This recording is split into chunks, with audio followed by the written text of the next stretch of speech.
బహుశా ఇక పాటలు పాడుకుంటూ పత్రికలు పంచిపెట్టుకుంటూ మీ మధ్యకి రావడం మీకు వింతగా అనిపించవచ్చు.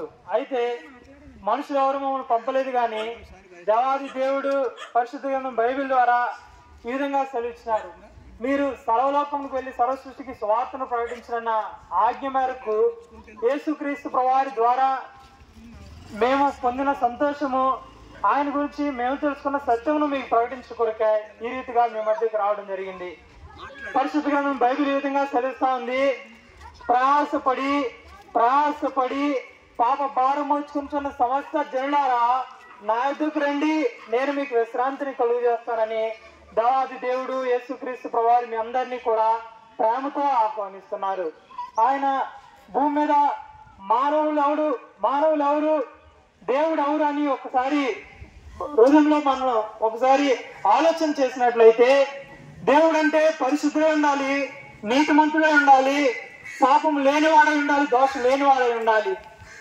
లోకంలో మానవుడు ఎవరు అంటే జన్మ కర్మ పాపములతో పతనమయ్యి నిత్య నరకాగ్నికి దైవోగ్రతకు పాత్రుడైన వాడు మానవుడు. అయితే భూమి మీద మానవుల యొక్క పాపములు ఏ రీతిగా పరిహరింపబడతాయంటే రక్తము చిందింపకుండా పాప క్షమాపణ కలుగదు అని సామాన్యంగా చెప్పవచ్చు అని పరిశుద్ధ గ్రంథమైన బైబిల్ సెలవిస్తా ఉంది. అలాగనే మనకున్న గ్రంథాల్లో కూడా ఈ విధంగా ఉన్నాయి. సర్వలోక పాప పరిహారం రక్త ప్రోక్షణ మోసం తద్రక్తం పరమాత్మన పుణ్యదాన బలియాగమని ఒక శ్లోకం కూడా ఉంది. దానికి అర్థము, సర్వలోకంలోని మానవుల యొక్క పాపములు పరిహరింపబడాలంటే పరమాత్ముడు లేక పరిశుద్ధుడు పవిత్రుడైన వాడు రక్తము చిందించాలని అర్థము. ఏ రక్తము అంటే పరిశుద్ధంగా బైబిల్ విధంగా చదివిస్తా ఉంది. ఎడ్ల యొక్క మేకల యొక్క కోడిల యొక్క రక్తము పాపము తీసివేయట అసాధ్యమని స్పష్టంగా పరిశుద్ధంగా బైబిల్ చదివిస్తా ఉంది. అయితే ఏ రక్తం ద్వారా మానవుడు జన్మ కర్మ పాపం నుండి విడుదల పొందగలడు, విమోచన పొందగలడు, నీతిమంతుడు అవ్వగలడు అని ఆలోచన చేసినట్లయితే పరిశుద్ధమైన రక్తం ద్వారా మానవుడు పవిత్రుడు కాగలడు. అందుకే భూమి మీద మనము అనేక మాళ్ళు ఇక్కడికి వచ్చిన మాలో మేము కూడా కొంతమంది, అలాగనే మనం అనేకం భూమి మీద అనేకమైనటువంటి పుణ్యకార్యాలు ధర్మకార్యాలు చేసి మా యొక్క పాపం పోయిందని మనము భ్రమపడుతుంటాం, అపోహపడుతుంటాం. అయితే మనము అన్నదానం చేసినా వస్త్రదానం చేసినా పుణ్యకార్యం ఏం చేసినప్పటికీ మన యొక్క మంచితనాన్ని మాత్రమే రుజువు చేయగలవు, కానీ మన యొక్క పాపం అయితే తీసివేయలేవు. రక్తం చిందించడం ద్వారా మాత్రమే మానవునికి పాప విడుదల విమోచన కలుగుతుంది. ఏ రక్తము అంటే నేడు నీ ఉన్న స్థలంలో యేసుక్రీస్తు ప్రభువా నేను పాపిని నోటితో ఒప్పుకొని ఆయన హృదయమందు దేవుడిగా అంగీకరించినట్లయితే యేసు రక్తము ప్రతి పాపం నుండి మనలను కడిగి పవిత్రులుగా చేస్తుంది.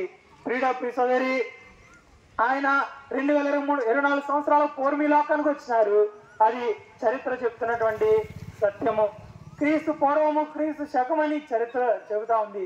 యేసు క్రీస్తు ఎవరు అంటే ఆయన సర్వ మానవాళి కొరకు ఈ లోకంలోకి వచ్చినటువంటి గొప్ప దేవుడు, ఏకైక దేవుడు. ఆయన ఈ లోకంలో జన్మించిన జన్మ విధంలో ఏ పాపం లేదు. ఆయన పరిశుద్ధాత్మ వల్ల జన్మించారు. ఆయన జీవించిన జీవిత విధానంలో కూడా ఏ పాపం లేదు. ఎందుచేతంటే ఆయన పవిత్రుడిగా ఈ లోకంలో, పాపుల మధ్య పవిత్రుడిగా ఈ లోకంలో జీవించినారు. ఆయన గురుటి వారికి చూపునిచ్చారు, కుంటి వారిని అడుగు చేశారు, ఓచకాలు చేతులు గలవారిని స్వస్థపరిచారు, కుష్ఠరోగులను స్వస్థపరిచారు, చెవిటి వారికి వెనుకడి దయచేశారు. చనిపోయిన వారిని సైతము తిరిగి లేపినటువంటి ఏకైక దేవుడు, సర్వశక్తిమంతుడు, జీవాధిపతి అయిన వాడు యేసుక్రీస్తు ప్రభువారు. ఆ గొప్ప దేవుడు భూమి మీద అలాంటి అద్భుత కార్యాలు, ఆశ్చర్యకార్యాలు మాత్రం చేయడం కాదు, కానీ ఈ భూమి మీద మానవుల యొక్క పాపను పరిహరించడానికే ఆయన కలువరిశిల్లో మరణించినారు, సమాధి చేయబడినారు, 3వ దినాన మృత్యుంజయుడిగా తిరిగి లేచారు. ప్రియ సోదరి, ఆయన నీకు నాకు స్థలము సిద్ధపరచ వెళ్ళినారు ఆ పరలోక రాజ్యమునకు. ప్రియ సోదరి, నీవు ఏ స్థితి స్థాయికలని వ్యక్తులనే కావచ్చు, నేడు నీ ఉన్న స్థలంలో యేసుక్రీస్తు ప్రభువా నేను పాపిని నోటితో ఒప్పుకుని ఉదయమందాన్ని దేవుడికి అంగీకరించినట్లయితే నీవును నీ ఇంటి వారు గొప్ప రక్షణ పొందుతారు. ప్రభు యేసుక్రీస్తు వారు ఉచితంగా అనుగ్రహించే రక్షణను పొందుతారు. శాంతి, సమాధానము, పరిపూర్ణమైన సంతోషము మీకు, మీ కుటుంబాల్లో ఆ జీవం కలిగిన యేసుక్రీస్తు ప్రభువారు సదా మీకు ఆ పరిపూర్ణ సంతోషం అనుగ్రహిస్తారు.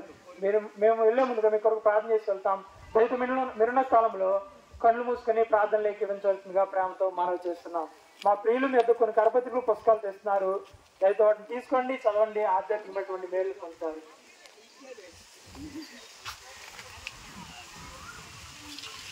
మహాపరిషత్తులో ప్రేమగల తండ్రి, నాయన ఈ యొక్క సాయంకాల సమయంలో ఈ యొక్క నరసింహపురం అనే గ్రామానికి మనం తీసుకొచ్చి, రాజీవ్ కాలనీ అనే యొక్క ప్రాంతాన్ని మనం తీసుకొచ్చి ఇక్కడ ఉన్న యొక్క విశ్వాసంతో ప్రభువా ఇక్కడ ఉన్న ప్రజలతో మీ యొక్క రాజ్య సువార్తను ప్రకటించడానికి మాకు ఇచ్చిన యొక్క ధన్యతను బట్టి వేలాది వందనాలు, స్తుతులు, స్తోత్రం చెల్లించడం ప్రభువా.